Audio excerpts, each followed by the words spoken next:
পড়াশোনা শেষ, ডিগ্রি হাতে, তবু প্রযুক্তি প্রতিষ্ঠানে চাকরির সুযোগ মিলছে না নতুনদের।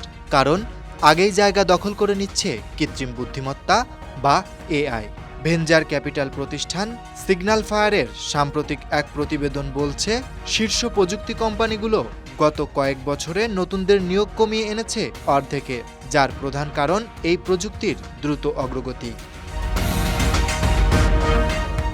সিগন্যাল ফায়ারের হিসাব বলছে 2019 সালের পর থেকে এন্ট্রি লেভেল নিয়োগ কমেছে 50%-এর বেশি।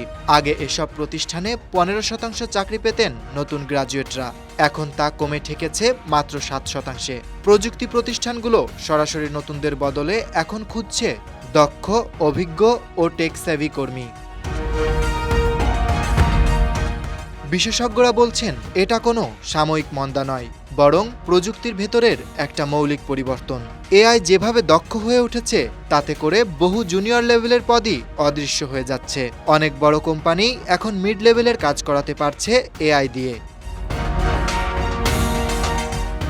মেটার সিইও মার্ক জাকারবার্গ জানিয়েছেন, তাদের এআই ইতোমধ্যে একজন মধ্যম মানের সফটওয়্যার ইঞ্জিনিয়ারের সমতুল্য কাজ করছে।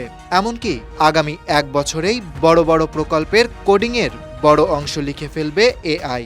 গুগলেও এরই মধ্যে 30% নতুন কোড লেখার দায়িত্ব সামলাচ্ছে এআই। এআই নির্ভরতা বাড়ায় ফ্রেশারদের জায়গা কমেছে ঠিকই, তবে চাকরির বাজার একেবারে থেমে নেই, বরং বদলে যাচ্ছে চাহিদা।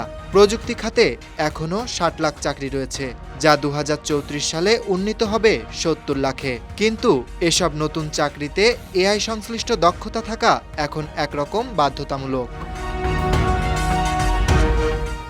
দ্য ওয়াল স্ট্রিট জার্নালের এক জরিপ বলছে, এখন 87% কোম্পানিই চায় এআই সংক্রান্ত দক্ষতা।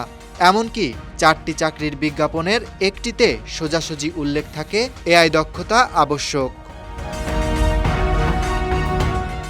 Dhaka express desk report.